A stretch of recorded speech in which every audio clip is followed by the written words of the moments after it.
Pourquoi les gens ont-ils peur de se marier? Pourquoi aujourd'hui, le mariage est un sujet qui est craint? Il y a des gens qui ont quand même le minimum vital et qui ont une maturité d'âge et qui peuvent fonder des foyers, mais qui hésitent toujours.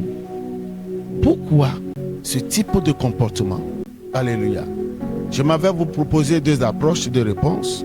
La première approche, c'est que quand nous voyons nos prédécesseurs qui saignent, qui gémissent, qui souffrent, qui se débattent pour chercher des issues et qui n'en trouvent pas, cela fait peur. Cela fait peur. Quand je vois mes aînés qui sont dans les liens de mariage, qui sont en couple, qui vivent comme des maris et femmes, mais qui ne marchent pas, je vais me poser des questions pour savoir qu'est-ce que c'est.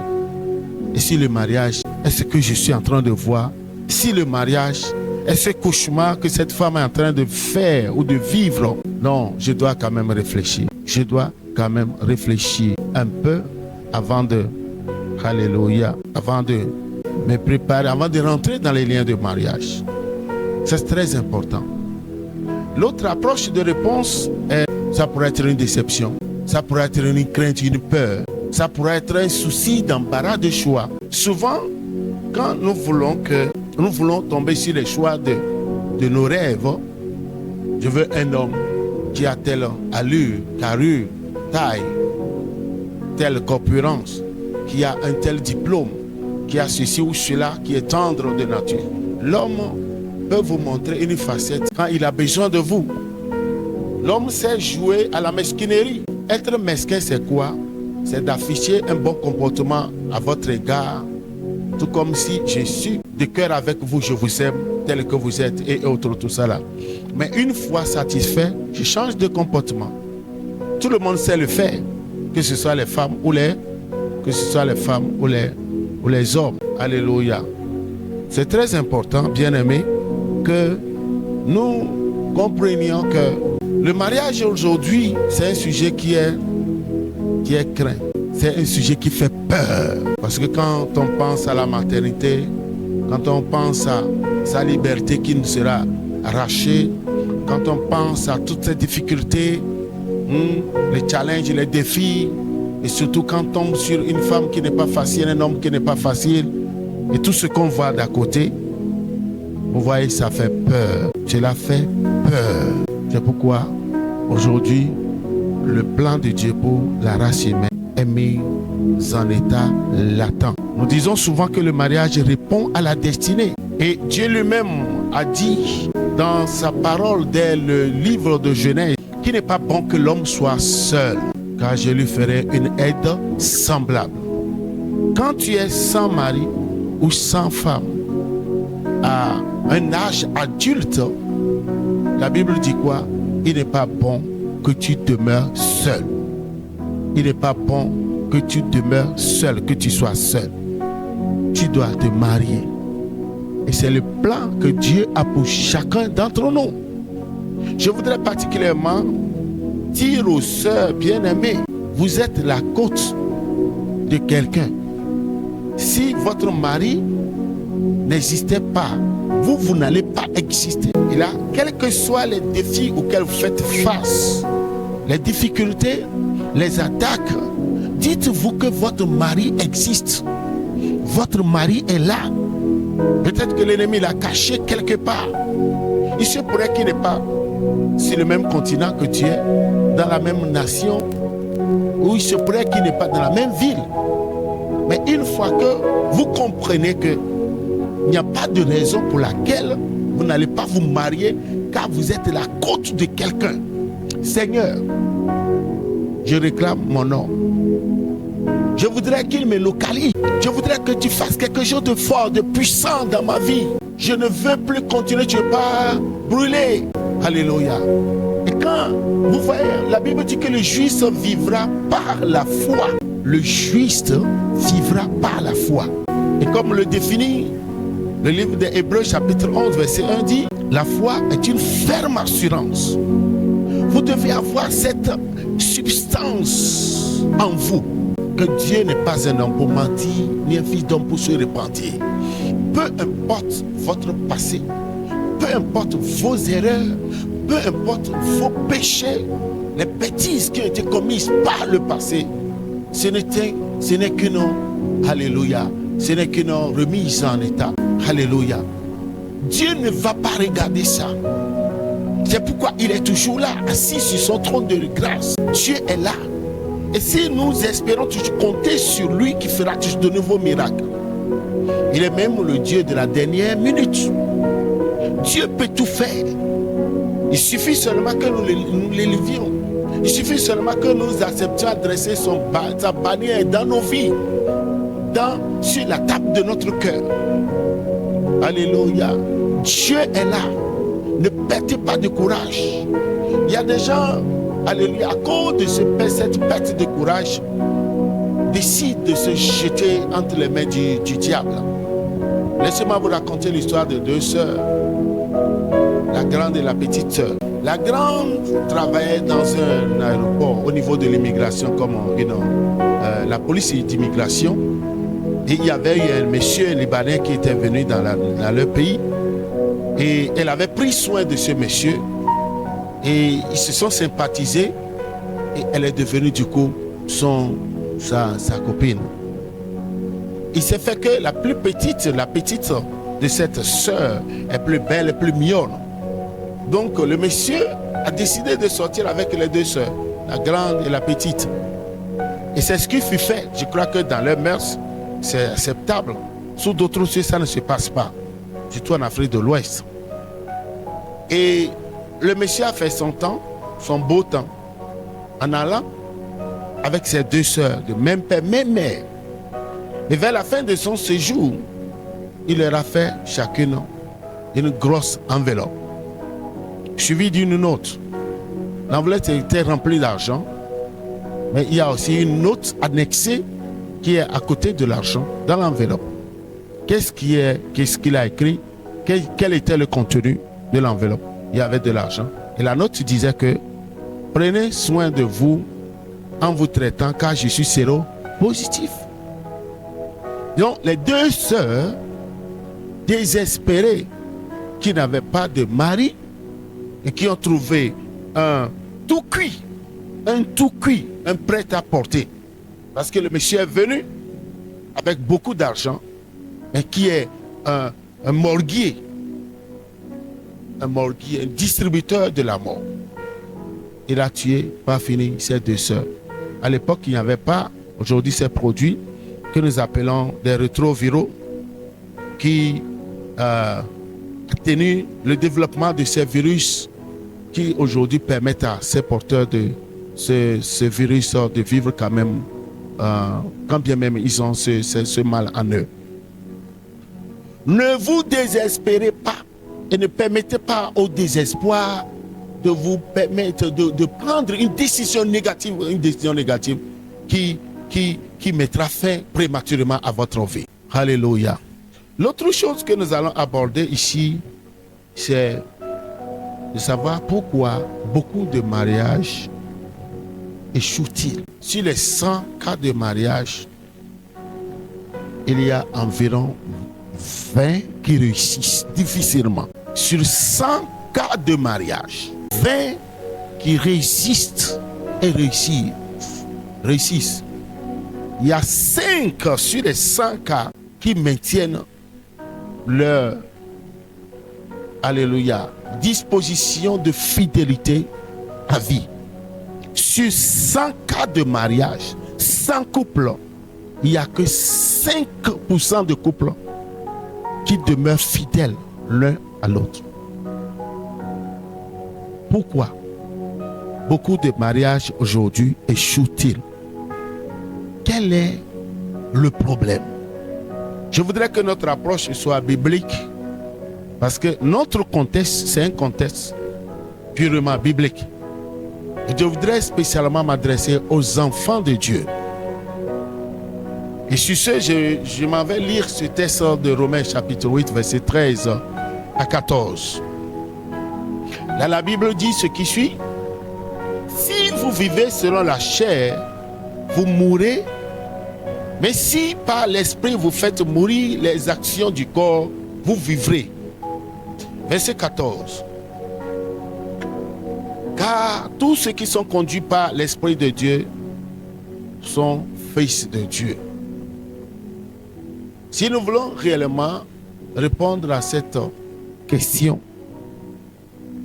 tout en voulant dénicher les causes de l'échec des mariages d'aujourd'hui, c'est parce que l'homme, en grand H, et en particulier le chrétien, doit savoir qu'il a été créé par Dieu comme un esprit. L'homme est né d'esprit. De la Genèse jusque dans le Nouveau Testament, la toute première forme de création d'Adam et Ève, les deux ensemble, fut en esprit. Ils étaient tous créés d'esprit. Maintenant, dans le livre de Jean, le 3e chapitre, vous allez constater que la Bible dit que ce qui est né de la chair est chair. D'où notre toute première naissance, qui est la naissance du sang, de la chair, la naissance biologique. Et quand nous continuons la lecture, il est dit que ce qui est né d'esprit est esprit. Savez-vous que votre nouvelle naissance, seconde naissance en Christ, a fait de vous des esprits? Vous êtes un esprit. Vous êtes un esprit. Habillé d'une couche de terre qu'on appelle corps. Et votre réelle personnalité, c'est votre âme. C'est le siège de vos émotions, c'est le siège de votre raison, le centre de l'intellect. Alors, la Bible dit, si vous vivez selon la chair, vous mourrez. Mais si par l'esprit vous faites mourir les actions du corps, vous vivrez. Le problème aujourd'hui est de savoir combien d'entre nous sommes conduits par l'esprit. Le chrétien est censé être conduit par le Saint-Esprit, qui communique à son esprit. Vous voyez ce que je suis en train de dire. Le chrétien est censé, ce n'est pas facultatif. Un bon chrétien qui se veut être puissant, en bon état, vigoureux, victorieux, qui ne tombera pas dans les pièges de l'ennemi, il doit obligatoirement être conduit par le Saint-Esprit. Donc, l'apôtre Paul l'a bien dit dans Romains 8, 14. Si donc, on dit, car ceux qui sont conduits par l'Esprit de Dieu sont fils de Dieu, sont filles de Dieu. Cela veut dire qu'ils ne sont plus des bébés, ils ne sont plus des enfants, ils sont maintenant des adultes, des personnes matures, des personnes matures. Vous suivez? Donc, le problème aujourd'hui est que la plupart de nos choix ne sont pas basés sur les critères spirituels. Nous faisons des choix charnels. Et quand les deux chairs, deux corps vont parler par leurs attirances, ce que je veux dans la vie de mon partenaire, ma partenaire, je l'ai vu, c'est à vue d'œil, c'est le côté extérieur. Mais nous ignorons ce qui est caché derrière ce rideau. Vous voyez ce que je suis en train de dire? Laissez-moi vous raconter, sinon vous donner un témoignage. Témoignage de moi-même. Quand j'étais à l'époque là, en train de chercher ma compagne pour le mariage, il y avait une sœur qui m'a été recommandée par un homme de Dieu du Ghana, qui était venu au Togo. Parce que derrière cette proposition, ils voulaient m'utiliser comme l'un de leurs pasteurs francophones.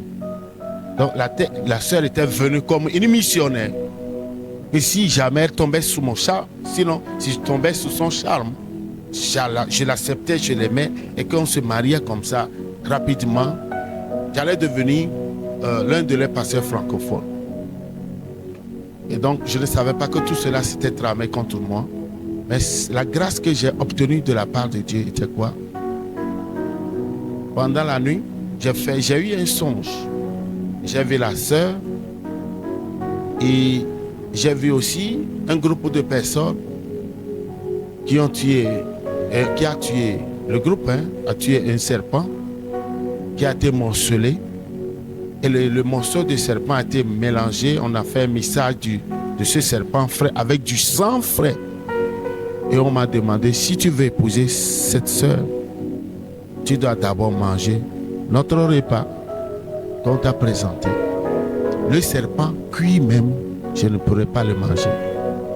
Encore frais avec du sang frais. Là. Et si Dieu ne m'avait pas fait cette grâce, c'est pas fini que j'ai découvert que c'était un montage. Son pasteur voulait juste de moi que je devienne, après le mariage, l'un de ses pasteurs francophones. Si Dieu ne m'avait pas fait grâce, j'allais tomber dans une embuscade qui allait griller ma destinée. Et notre commission, l'église missionnaire de la grâce abondante du Christ, n'allait pas exister.